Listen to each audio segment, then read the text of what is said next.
مفتی طارق مسعود special.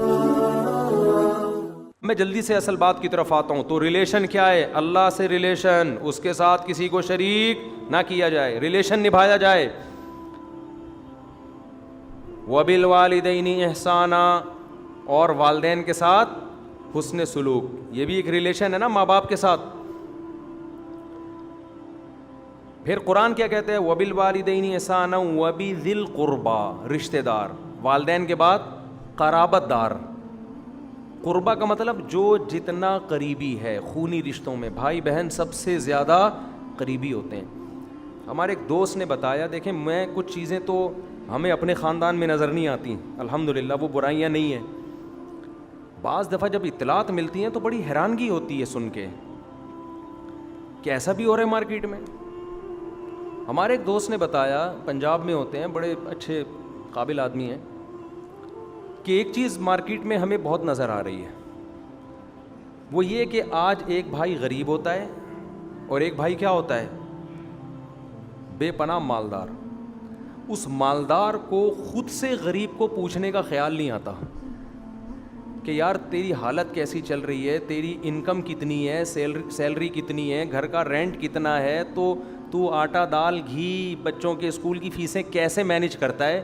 عام طور پر بھائی جو مالدار ہوتا ہے اس کو منہ سے یہ اگلنے کی توفیق نہیں ملتی کہ خود سے پوچھ لے جا کے، وہ میں سمجھا پا رہا ہوں اپنی بات، خود سے نہیں توفیق ملتی کہ یار آپ خود فون کر کے پوچھو، یار تیرے سیلری کا تو میں نے سنا ہے 40,000 ہے، مکان کا کرایہ تیرا 15,000 ہے، تو 35 تو 15 تو یہاں چلے گئے، رہ کتنے گئے؟ 25۔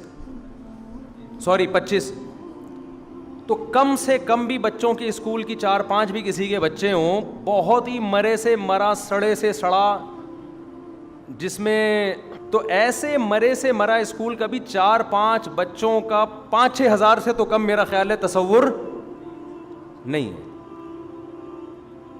اور اسکول والے جو خرچہ کراتے ہیں نا، کتابیں لے آؤ، یونیفارم، ٹوپی ڈرامے والے کلر کے ڈبے، اور یہ فضول خرچے بھی ملاؤ اس میں، یہ تو لازمی ہو گئے نا، اسکول پڑھاؤ گے تو یہ سب کچھ ہوگا، یونیفارم بھی انہی سے خریدو، کتابیں بھی انہی سے خریدو، یہ اپنا الگ ان کا بزنس ہے۔ تو یہ ملا کے میرا خیال ہے بہت ہی مرے سے مرا 5-6 ہزار، پھر بچوں کو کچھ پاکٹ منی بھی دینی پڑتی ہے، آپ نہیں دو گے تو دوسرا بچہ پیسے لے کر آ رہا ہے، یہ احساس کمتری میں جائے گا، تو 5-6 ہزار یہ لگا لو، کتنے وہ گئے؟ رہ کتنے گئے پیچھے؟ 20,000۔ اب 20,000 میں ایک آدمی، ایک عدد بیوی اور 3-4 بچے، کیا کرے گا وہ کیسے مینیج کرے گا؟ تو یہ ذمہ داری گورنمنٹ کی ہے کہ اس سے جا کے پوچھے؟ گورنمنٹ کی ہے بعد میں، پہلے کس کی ہے؟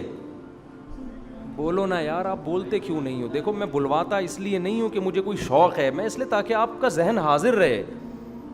یہ ذمہ داری اس کے سب سے ہی قرآن کہہ رہا ہے۔ ہم ریاست کے قوانین کو بعد میں مانتے ہیں، قرآن کے قوانین کو پہلے مانتے ہیں۔ قرآن تو پوری دنیا کی ریاست کی بات کر رہا ہے نا، جو اللہ کی ریاست ہے۔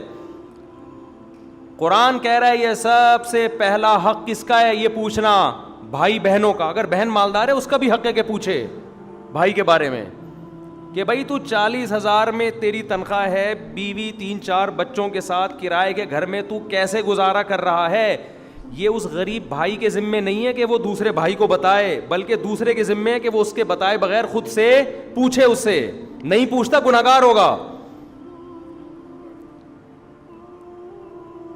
ایک سونے کے نوالے کھا رہا ہے، دوسرے کو لفٹ ہی نہیں کراتا۔ ہم تو حیران ہوتے ہیں یار، یہ تو جب اللہ نے آپ کو پیسہ دیا، خدا کی قسم اس سے بڑی خوشی کا کوئی موقع نہیں ہے کہ آپ اپنے بہن بھائیوں کی کفالت شروع کر دو، تو ایسا مزہ ہے اس میں، تو مٹھاس ہے اس عمل میں، اتنا اچھا لگتا ہے آدمی خرچ کرنے والا بنے، مزہ ہے اس میں۔ اور کمال کی بات، کمال در کمال، یہ کام کنجوس لوگ کر رہے ہوتے تو حیرانگی ہوتی۔ کنجوس آدمی کر رہا ہوتا نا، کہ جو کہیں بھی خرچ نہیں کرتا، تو انسان کہتا ہے کنجوس تو ایسے ہی ہوتے ہیں۔ کیا خیال ہے؟ کنجوس تو اپنے اوپر خرچ نہیں کرتا، تو بھائی پہ کہاں خرچ کرے گا؟ لیکن یہ کام وہ لوگ کر رہے ہیں جو حج عمروں پہ دبا کے پیسہ خرچ کرتے ہیں، اتنے بڑے بڑے کٹے لاتے ہیں قربانی میں، صحیح ہے. شادی بیاہ پہ یہ اڑاتے ہیں پیسہ, عیدی سینٹر میں دیتے ہیں پیسہ, ٹرسٹوں میں دیتے ہیں, دینا چاہیے, منع نہیں کر رہا میں آپ کو. سب سے پہلا حق کس کا ہے میرے بھائی؟ آپ کے بہن بھائیوں کا حق ہے. دیتے نہیں ہے پہلی بات.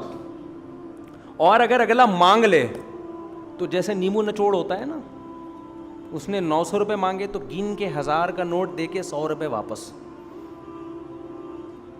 سمجھ میں آ رہی ہے بات؟ یہی لوگ جب دوستوں کی دعوت کریں گے, او بھائی آپ دیکھو ماشاء اللہ یہ کھلا رہے ہیں یہ پلا رہے ہیں,